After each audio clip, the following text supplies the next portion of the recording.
রাজশাহী বিশ্ববিদ্যালয়ের কেন্দ্রীয় ছাত্র সংসদ রাকসু নির্বাচনের মনোনয়ন জমাদানের শেষ দিনে প্যানেল ঘোষণা করেছে ছাত্রদল। দলটি ভিপি হিসেবে লোক প্রশাসন বিভাগের মাস্টার্সের ছাত্র দলের সহসভাপতি শেখ নুরুদ্দিন আবির এবং আরবি বিভাগের ছাত্র দলের দপ্তর সম্পাদক শেখ নাফিউল ইসলাম জীবনকে জিএস প্রার্থী ঘোষণা করেছে। রোববার দুপুরে রাজশাহী বিশ্ববিদ্যালয় কেন্দ্রীয় শহীদ মিনার প্রাঙ্গণে সংবাদ সম্মেলন করে এই কমিটি ঘোষণা দেয়। এতে কেন্দ্রীয় ছাত্র দলের সাংগঠনিক সম্পাদক আমানুল্লাহ আমান বলেন, ২৪-এর ছাত্র আন্দোলনের অগ্রগামীদের এগিয়ে রেখে এই কমিটি ঘোষণা দেন তারা। রাকসু নির্বাচনের প্যানেলে ভোট করতে পারায় ছাত্র দলের কর্মীরা উচ্ছ্বাস প্রকাশ করেছেন। ছাত্রনেতারা বলছেন, শিক্ষার্থীদের সাথে কথা বলে ইশতেহার ঘোষণা করা হবে। ওদিকে বিকেল ৫টায় মনোনয়ন জমাদান শেষ হয়েছে।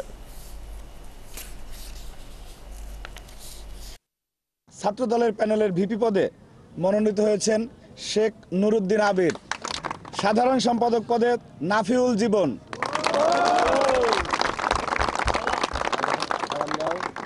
এজিএস সহ সাধারণ সম্পাদক রাজশাহী বিশ্ববিদ্যালয় কেন্দ্রীয় ছাত্র সংসদ জাহিন বিশ্বাস এশা। আমরা রাষ্ট্র নির্বাচন আরও খবর জানতে চাই। রাজশাহী থেকে যুক্ত হচ্ছে সহকর্মী রাশেদুল হক রুশো। রুশো, আমরা খবর পেলাম যে আসলে ছাত্রদলের পক্ষ থেকে প্যানেল ঘোষণা করা হয়েছে, নামগুলো আমরা জানতে পারলাম।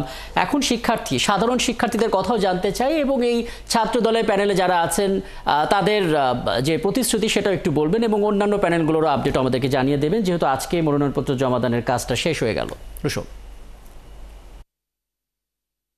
রাকসুর কার্যক্রম বন্ধ হয়েছে, কিন্তু আল্লাহর অশেষ মেহের রহমতে ২৪-এর ছাত্র জনতার অভ্যুত্থানের মাধ্যমে স্বাধীন হওয়া নতুন বাংলাদেশ রাজশাহী বিশ্ববিদ্যালয়ের সকল শিক্ষার্থী তাদের পছন্দের প্রতিনিধি নির্বাচনের সুযোগ পেয়েছে। রাজশাহী বিশ্ববিদ্যালয়ের শিক্ষার্থীদের জন্য রাকসু শুধু একটি প্রতিনিধিত্বশীল সংগঠন নয়, বরং শিক্ষার্থীদের নাগরিক অধিকার আদায়ের এক শক্তিশালী প্ল্যাটফর্ম। বিগত সময়ে আমরা দেখেছি রাজনৈতিক অস্থিরতার শিক্ষার্থীদের মত প্রকাশ ও সাংগঠনিক কার্যক্রম সীমিত হয়ে পড়েছিল, ফলে শিক্ষার্থীদের নির্যাতনের শিকার হয়েছে। বিশেষ করে বিগত আওয়ামী ফ্যাসিস্ট শাসনামলে প্রশাসনে দলীয়করণ করে এবং নিষিদ্ধ সংগঠন ছাত্রলীগের মাধ্যমে ছাত্র শিবির সহ বিভিন্ন ছাত্র সংগঠন ও ভিন্ন মতের ব্যক্তির উপর অবর্ণনীয় নির্যাতনের শিকার হয়েছে। জীবন দিতে হয়েছিল ছাত্র শিবিরের বিশ্ববিদ্যালয় শাখার সেক্রেটারি শহীদ শরীফুজ্জামান নোমানী, তথ্য সম্পাদক শহীদ শামসুদ্দিন ২০১৮ সালে কোটা আন্দোলনের সম্মুখ সারির যোদ্ধা তরিকুল ইসলাম ভাই সহ অনেক ভাই আহত ও পঙ্গুত্ব বরণ করেন। ছাত্র শিবিরের মিডিয়া সম্পাদক মিজানুর রহমান সহ অনেক ভাই মিথ্যা মামলার কারণে তাদের শিক্ষা জীবন শেষ না করে ক্যাম্পাস ছাড়তে বাধ্য হয়েছিল।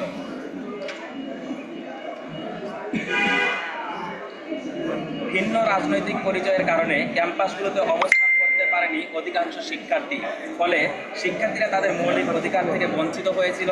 দীর্ঘ নিপীড়ন, নিষ্পেষণ, এরপর আমরা ছাত্র জনতার অভ্যুত্থানের মধ্য দিয়ে পেয়েছি আমাদের দ্বিতীয় স্বাধীনতা। জুলাই অভ্যুত্থানে আমাদের মনে করিয়ে দেয়, শিক্ষার্থীরা কখনোই অন্যায়ের কাছে মাথা নত করেনি এবং করবে না। এই অভ্যুত্থানের